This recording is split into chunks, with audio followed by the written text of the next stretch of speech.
partinizin grup başkan vekili de dikkat çekti. Süreç ancak Sayın Öcalan'la, sürecin ilerlemesi ancak Sayın Öcalan'la mümkündür vurgusunda bulundu. Aslında aylardır fiziki özgürlüğün sağlanması yönünde de çağrılar var. Tam da bu noktada İmralı'daki mevcut koşulları nasıl değerlendirirsiniz? Bakanlar Komitesi'nin umut hakkına ilişkin toplantılar bugün sona erecek. Nasıl bir karar çıkması gerekir?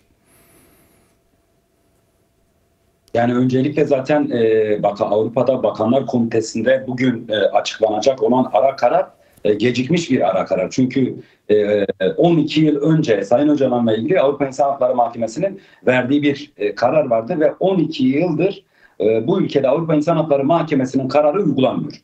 Avrupa İnsan Hakları Mahkemesi kararı 12 yıl boyunca uygulanmadığında buna sessiz kalan bir Avrupa gerçekliği var. İşte aradan geçen 12 yıldan sonra Bakanlar Komitesi 3 günlük görüşmelerin neticesinde bugün bir ara karar açıklayacak. Bugün açıklayacağı ara kararla 12 yıldır kendilerinin sessiz kaldığı, kendilerinin sessizlikle adeta onayladıkları bu hukuksuzluğa son vermeleri gerekiyor. Öncelikle bunu ifade etmek gerekiyor. Yani sadece umut hakkına dair Avrupa İnsan Hakları Mahkemesi'nin 2014 yılında Sayın Öcalan'la ilgili verdiği karar değil. 1999 yılından bu yana 27 yıldır İmralı Ada Hapishanesi'nde kesintisiz bir hukuksuzluk rejimi var. Yani kesintisiz bir şekilde bu ülkenin bizim eleştirdiğimiz, doğru bulmadığımız yasalarının, anayasasının dahi uygulanmadığı bir hukuksuzluk rejimi söz konusuydu. İşte bugün hem Bakanlar Komitesi'nin açıklayacağı ara kararla bu hukuksuzluğa son verme olanağı var. Aynı zamanda bu ülkede yürüyen sürece de katkı sunma olanağı var. Çünkü hatırlarsanız 27 Şubat'ta Sayın Öcalan'ın tarihi çağrısı yapıldığında Çin'den Amerika'ya, Amerika'dan Birleşmiş Milletler'e, Avrupa'nın bütün ülkeleri Sayın Öcalan'ın 27 Şubat tarihli çağrısını sahiplenmişlerdi, desteklemişlerdi. Çok yerinde bir çağrı olduğunu söylemişlerdi. İşte bugün Sayın Öcalan'ın 27 Şubat tarihli o tarihi çağrısının gereğini yapma zamanı. Eğer 27 Şubat tarihli çağrıya Avrupa ülkelerinin tamamı bu çağrıyı sahiplendi, yerinde bulduysa o zaman bugün Türkiye'de umut hakkının gereğini yerine getirilmesi için Türkiye'yi zorlaması gerekiyor. Türkiye'yi hukuka davet etmesi gerekiyor. Yani özellikle umut hakkı ile ilgili de şunu ifade edelim. Bakın burada umut hakkı ile ilgili Avrupa İnsan Hakları Mahkemesi kararı uygulansın dediğimizde sadece bir bireyin özgürlüğünden bahsetmiyoruz. Evet. Yani Sayın Öcalan umut hakkına sadece kendi bireysel özgürlüğü olarak bakmıyor. Hatta umut hakkını umut ilkesi olarak tarif eden bir önderlik gerçeği var. Bir yanda umut hakkını sadece bireye özgü bir hak olarak görmeyen, ilkesel bir duruş olarak gören, toplumsal barışın, toplumsal uzlaşının önünü açacak bir ilke olarak gören Sayın Öcalan gerçekliği var.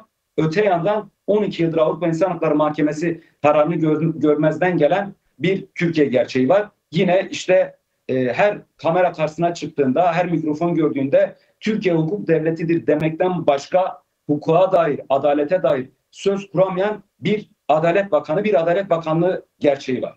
Yani Türkiye hukuk devletidir demekle Türkiye hukuk devleti olmuyor. Eğer Türkiye gerçekten hukuk devleti, Türkiye'nin gerçekten hukuk devleti olmasını istiyorsanız alın size tarihi bir fırsat. Avrupa İnsan Hakları Mahkemesi'nin 12 yıl önce verdiği karar ortada.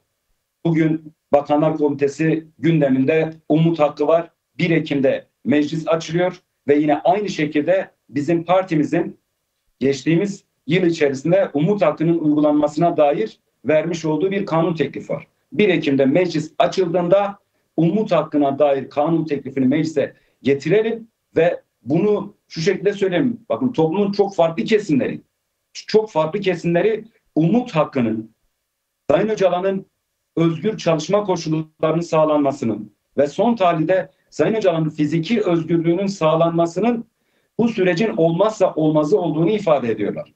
Ve bunu biz ifade ettiğimizde şu deniyor. Bu şart mı? Hayır, bu şart değil. Bu olmazsa olmaz bir gerekliliktir. Az önce Grup Başkan Vekilimiz ifade etti. Bu hafta meclisteki komisyonda işte geçmişte benzer şekilde dünyada yaşanan çatışma çözüm pratikleri üzerine çalışan akademisyenler dinlenecek. Yani bugün Amerika'yı yeniden keşfetmeye gerek yok. Eğer bu yolda bu şekilde yürümeye, çözümden yana yürümeye devam edilecekse bu meselenin taraflarından bir tanesi devlet, bu meselenin diğer tarafı Sayın Öcalan. Sayın Öcalan'ın özgür çalışma koşullarının sağlanmadığı, Sayın Öcalan'ın fiziki özgürlüğünün sağlanmadığı bir süreç özcesi şu anlama gelir. Yani arabayı atın önüne sürmektir. Arabayı siz atın önüne sürerseniz yürümez, o araba ilerlemez. Yine Devlet Bahçeli'nin bir söylemi vardı. Barış iki kanatlı bir kuştur diyordu. Evet. Barış evet iki kanatlı bir kuş, kanatlarından bir tanesi devlet, bir tanesi Sayın Öcalan. O kanatlarından bir tanesi olan Sayın Öcalan'ın özgür bir şekilde uçabilmesi gerekiyor ve bunun geçmişte örnekleri var. Geçmişte örnekleri nerede var? Güney Afrika'da var. Geçmişte örneği Kuzey İrlanda'da var. Kolombiya'da var. Bu ülkelerin tamamında çözüm konuşulmaya başlandığında umut hakkı, umut ilkesi hayata geçirilmiş. Umut ilkesi, umut hakkı hayata geçirildiği için de işte oralarda nihai çözüme ulaşılabilmiş. Türkiye'de de bugün nihai çözüme, sadece Türkiye'de demek de belki dar kalır, sınırlı kalır. Orta Doğu'da Kürt meselesinin çözümüyle ilgili nihayete erebilmenin yolu umut hakkının, umut ilkesinin uygulanmasından geçiyor. Evet. Gerçekten hukuk devleti ilkelerine uymaktan geçiyor. Bizler de hani onu da ifade edeyim, bugün Mersin'de umut hakkının uygulanması için DBP eş genel başkanımız Keskin Bayındır'ın katılımıyla bir yürüyüş gerçekleştireceğiz. Sizler kanalıyla yürüyüşümüzün saatinde küçük bir değişiklik yaptık. Yürüyüşümüzün saatini biz akşam saat 7 olarak açıklamıştık. Ancak bugün yürüyüşümüzü akşam saat 6'da Şevket Sümer Mahallesi'nde Barış Parkı'nda başlatacağız. Yine ifade edelim, umut hakkı sadece Sayın Öcalan'ın özgürlüğü değil, toplumsal barıştır, toplumsal uzlaşıdır. Sayın Öcalan'ın fiziki özgürlüğünün sağlanabilmesi, toplumsal barış ve toplumsal uzlaşının sağlanabilmesi için Mersin'de yaşayan bütün halklarımızı bu akşam saat 6'da Akdeniz ilçemiz Şevket Sümer Mahallesi Barış Parkı'nda gerçekleştireceğimiz yürüyüşe davet ediyoruz. Bu akşam saat 16'da Barış Parkı'nda başlayacak yürüyüşünüz. Aslında halkı davet ettiniz. Saat 18'de Barış Parkı'nda olacak. Bu akşam 18'de. 18'de.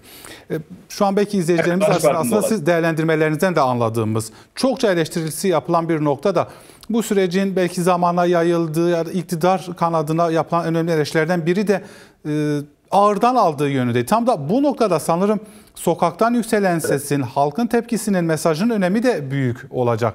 Peki bu bağlamda şu anda Çukurova halkına nasıl bir çağrıda bulunmak istersiniz bu akşam saat 18'de yapacağınız yürüyüş için?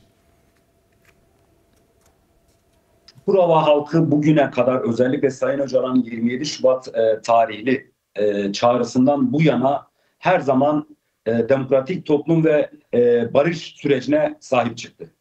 Ve her zaman şunu ifade etti, dedi ki Sayın Öcalan bizim önderliğimizdir. Biz Sayın Öcalan'ın gösterdiği iradenin arkasındayız.